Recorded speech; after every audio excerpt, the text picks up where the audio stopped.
तो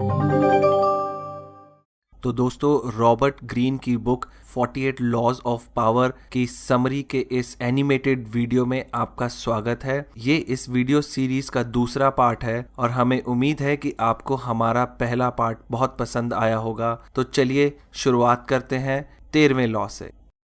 तो दोस्तों, लॉ नंबर 13 में रॉबर्ट ग्रीन कहते हैं कि जब आप किसी से मदद मांगें तो उनके सेल्फ इंटरेस्ट का ध्यान रखें। आपको यह पता होना चाहिए कि वह क्या चाहते हैं। जब कॉरिंथियंस और कॉन्सारियंस के बीच में जंग हुई तो उन्होंने एथेनियंस से मदद मांगी। कॉरिंथियंस का एथेनियंस के साथ कई सालों का पुराना रिश्ता था और उन्होंने कई बार एथेनियंस की मदद भी की, जबकि कॉर्सारियंस ने एथेनियंस के दुश्मनों का साथ दिया। कॉर्सारियंस ने एथेनियंस को अपनी स्ट्रॉन्ग नेवी का सपोर्ट ऑफर किया, जिसे वह स्पार्टन्स के खिलाफ जंग में इस्तेमाल कर सकते थे। एथेनियंस ने कॉर्सारियंस का साथ देने का फैसला किया क्योंकि कॉर्सारियंस ने उनके सेल्फ इंटरेस्ट का ध्यान रखा था। अगर आप किसी से मदद चाहते हैं और उन्हें यह बताते हैं कि आपने अभी तक उनके लिए क्या क्या किया है, तो मदद करने की बजाय वे आपको नजरअंदाज कर सकते हैं। अगर आप उन्हें कुछ ऐसा ऑफर करेंगे जिसकी उन्हें इस समय जरूरत है, तो निश्चित ही वह आपकी मदद करने को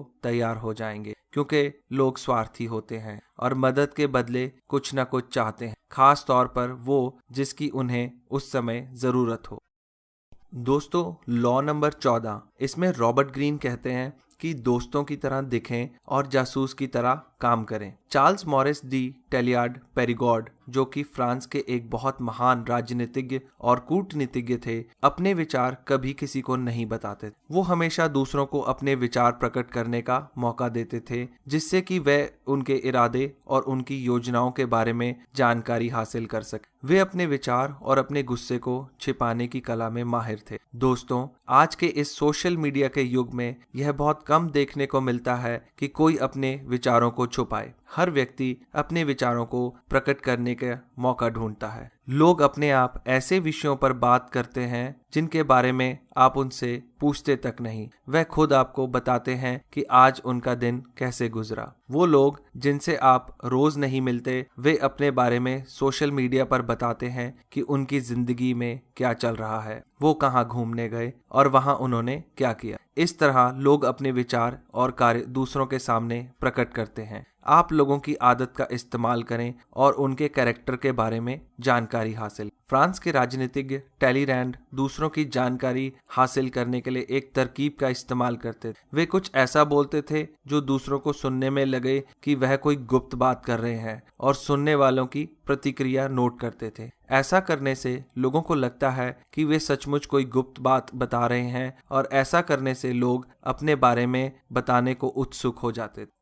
लॉ नंबर 15 में रॉबर्ट ग्रीन कहते हैं कि अपने दुश्मनों को पूरी तरह से कुचल दें। लॉ नंबर 15 कहता है कि अपने दुश्मन को पूरी तरह से खत्म कर दें। प्राचीन भारत के मशहूर दार्शनिक कौटिल्य कहते हैं कि दुश्मन के अवशेष आग और बीमारी की तरह होते हैं। अपने दुश्मन को कमजोर समझकर कभी भी नजरअंदाज ना करें, क्योंकि वक्त के साथ साथ वह और भी खतरनाक बन जाता है। कौटिल्य कहते हैं कि दुश्मन सूखी घास के ढेर में अंगार की तरह होता है, जो सुलगकर पूरी घास को जला सकता है। अब आप सोच रहे होंगे कि मैं कोई मिलिट्री का सैनिक नहीं हूँ या कोई युद्ध का योद्धा नहीं हूँ, तो मैं अपने दुश्मनों को कैसे मार सकता हूँ। इस लॉ का मतलब यह नहीं है कि आप अपने दुश्मन का कत्ल कर दें। असल में यहाँ दुश्मन का अभिप्राय आपके प्रतियोगियों से है। इसका मतलब यह है कि आप अपने प्रतियोगी पर हमेशा हावी रहें। दोस्तों, जैसा कि आप सब किसी न किसी जगह काम कर रहे होते हैं, तो अपने ऑफिस में अपने साथ काम करने वालों को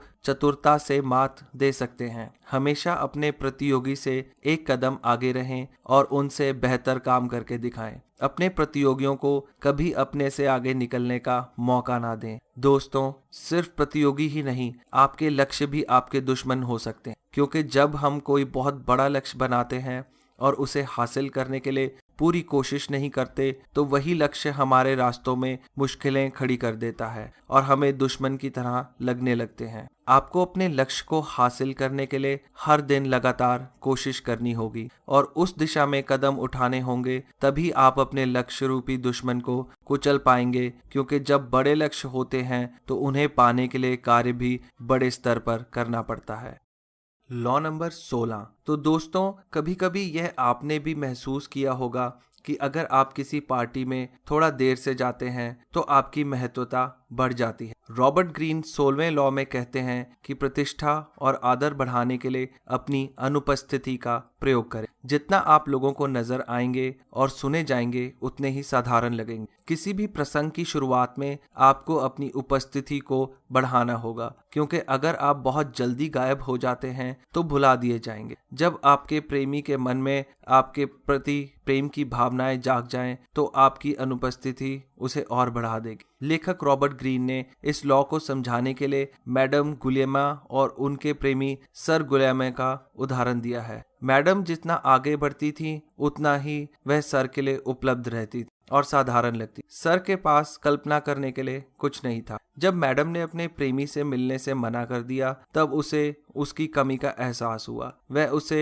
दिल से सराहने लगा और उसे वापस लाने के बारे में सोचने लगा। इस उदाहरण से हमें पता चलता है कि दूसरों की नजरों में अपना आदर और सम्मान बढ़ाने के लिए अपनी अनुपस्थिति को आप एक शक्तिशाली हथियार की तरह इस्तेमाल कर सकते। यह लॉ आर्थिक विज्ञान के आपूर्ति के मांग और लॉ की तरह है। जो चीज बाजार में प्रचुर मात्रा में होती है उसकी कीमत कम हो जाती है और जिस चीज की बाजार में कमी होती है उसकी कीमत बढ़ जाती है। दोस्तों, जहां आपकी उपस्थिति ज्यादा होगी वहां लोग आपको नजरअंदाज कर सकते हैं। इसलिए अपनी प्रतिष्ठा और आदर को बढ़ाने के लिए अपनी अनुपस्थिति का प्रयोग करना सीखें। इस लॉ का प्रयोग करने के लिए आप अपने ऑफिस में अच्छा काम करके दीजिए। इससे आपकी प्रतिष्ठा बनेगी और उसके बाद आप कुछ दिन के लिए छुट्टी ले लीजिए और आप देखेंगे कि वापस आने पर आपका पहले से ज्यादा आदर और सम्मान हो रहा होगा।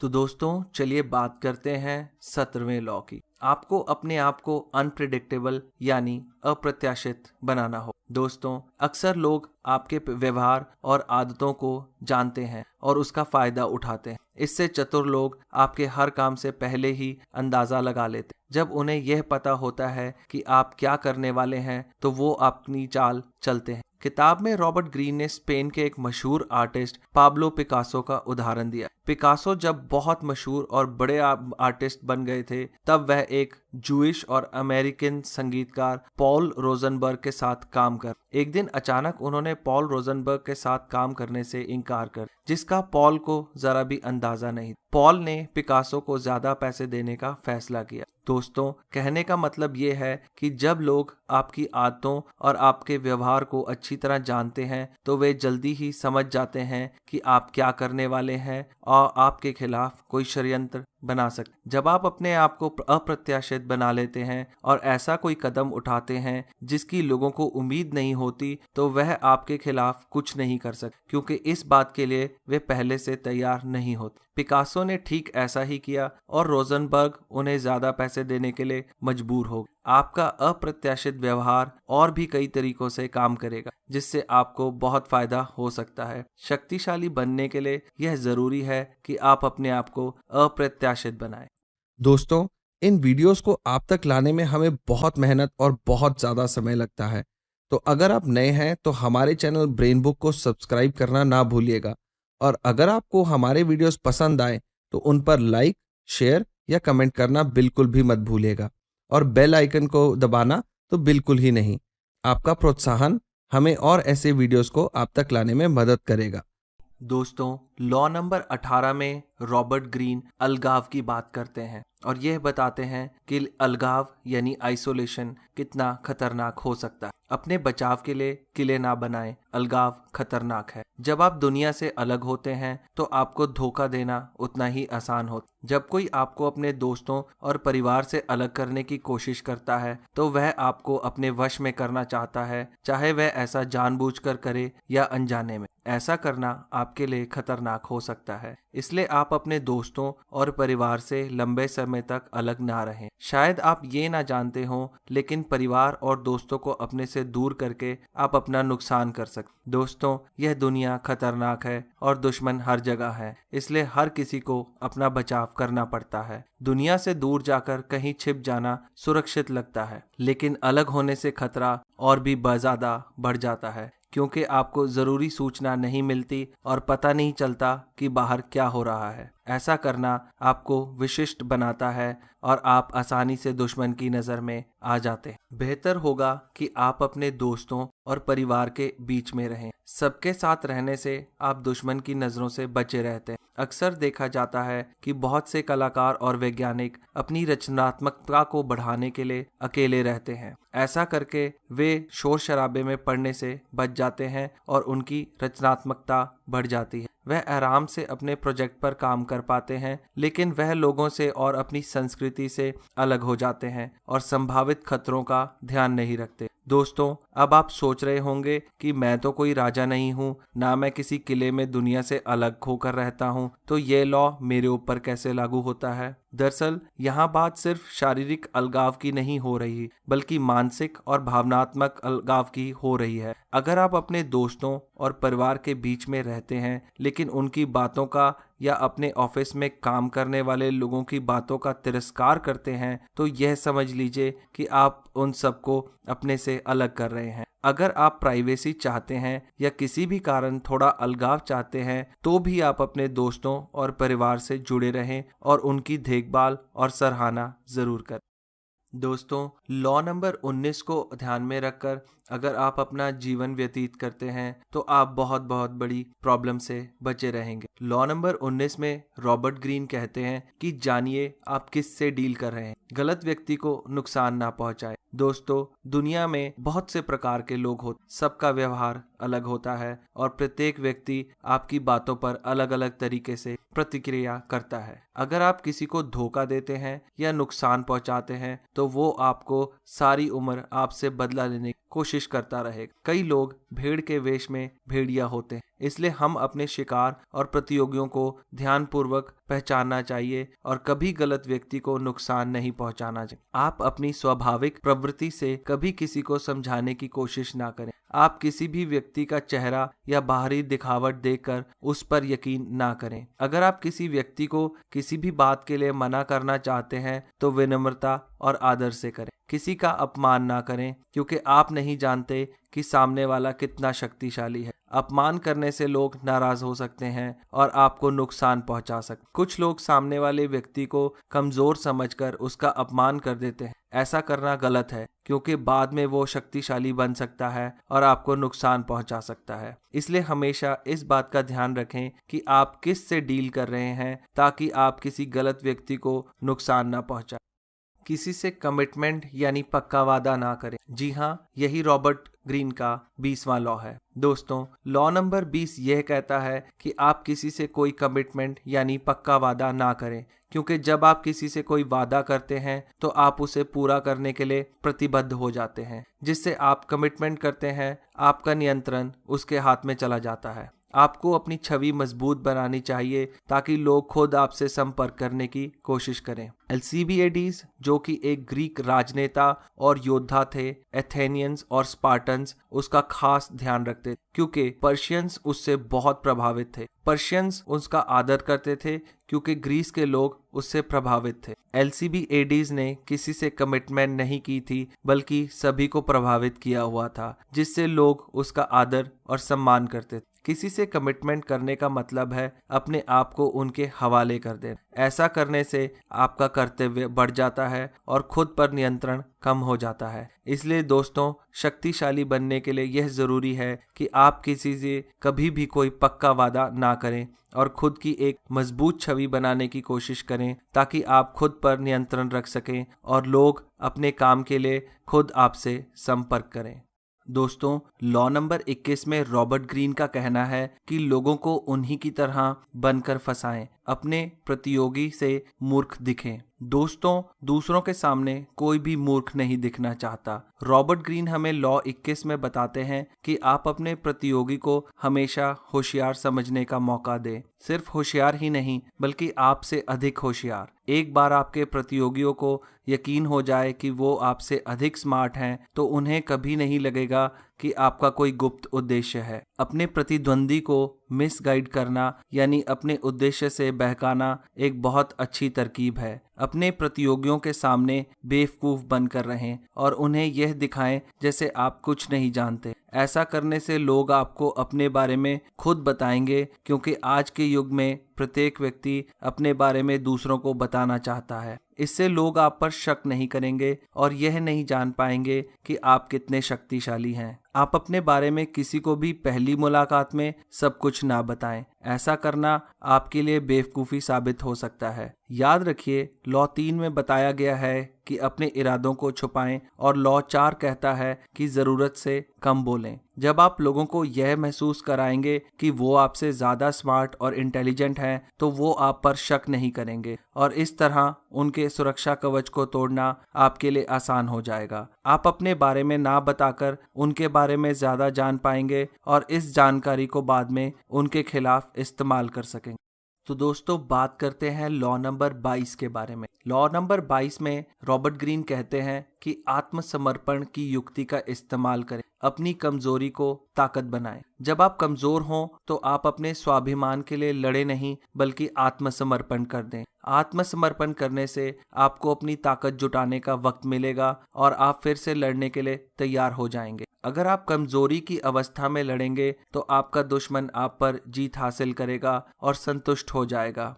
इससे पहले कि आप हार जाएं, आप आत्मसमर्पण करें, क्योंकि ऐसा करने पर आप दुश्मन तक पहुंच पाएंगे और उसके बारे में जानकारी हासिल करेंगे। जब एथेनियंस और मेलिनियास मेलोस के टापू के लिए जंग लड़ रहे थे, तो मेलियंस की ताकत कमजोर पड़ गई और एथेनियंस ने उन्हें आत्मसमर्पण करने के लिए कहा, लेकिन मेलियंस इस बात के लिए राजी नहीं हुए। मेलियंस को उम्मीद थी स्पार्टन्स उनकी जंग में मदद करेंगे, लेकिन ऐसा नहीं हुआ। वे अपने सम्मान के लिए लड़ते रहे और जब वे जीत नहीं पाए तो उन्होंने अपना समर्पण कर दिया। एथेनियंस ने सभी मेलेनियन सैनिकों को मार दिया और उनकी औरतों और बच्चों को गुलाम बना लिया। अगर मेलियंस पहले ही आत्मसमर्पण कर देते तो वे मारे ना जाते और गुलाम नहीं बनाए जाते। वह चालाकी से एथेनियंस को नुकसान पहुंचा सकते थे और उन पर जीत हासिल कर सकते। दोस्तों, हमें कभी भी कमजोरी की अवस्था में लड़ना नहीं चाहिए, बल्कि आत्मसमर्पण करके अपने आप को तैयार करना चाहिए,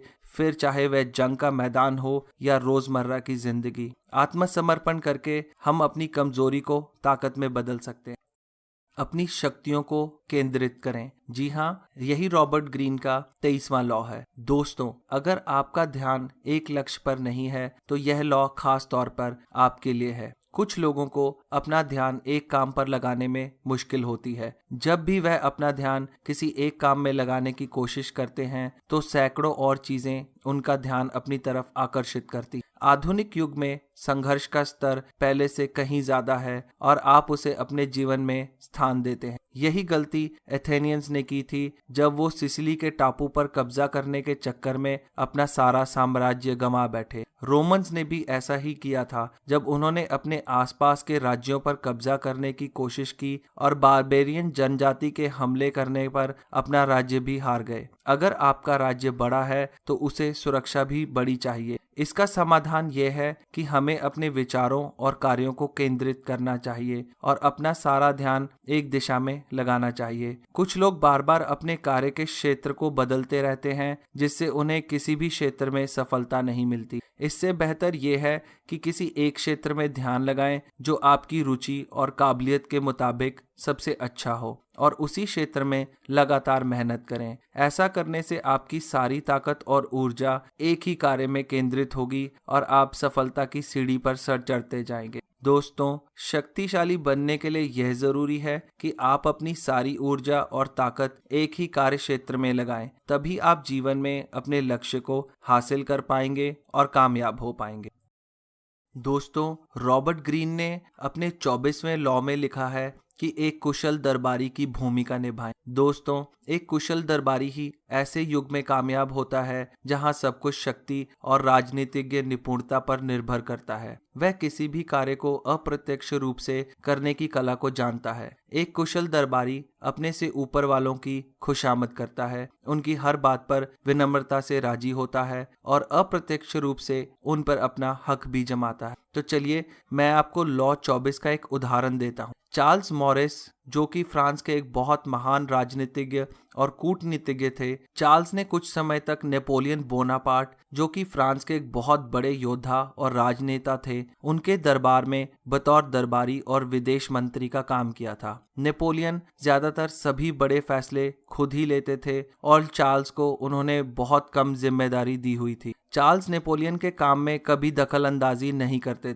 और उनके हर फैसले को मंजूर करते थे। नेपोलियन के गलत फैसलों में भी वो दखल अंदाजी नहीं करते थे। चार्ल्स एक चतुर दरबारी की तरह काम करते थे और नेपोलियन को हमेशा अच्छी सलाह देते थे। लेकिन जब नेपोलियन ने जीते हुए राज्यों के खिलाफ कड़ा रुख अपनाया तो चार्ल्स ने उनकी समर्थन नहीं किया और विदेश मंत्री के पद से इस्तीफा दे दिया। तो दोस्तों, आपने देखा कि किस तरह चार्ल्स ने एक चतुर दरबारी की भूमिका निभाई। दोस्तों, आपकी जानकारी के लिए बता दूं कि चार्ल्स ही बाद में नेपोलियन बोनापार्ट और उसके राज्य के पतन का कारण बने। अगर आप कोर्टशिप के लॉज को अमल में लाना सीख लें तो इस बात की कोई सीमा नहीं कि आप जीवन में कितना आगे बढ़ सकते हैं।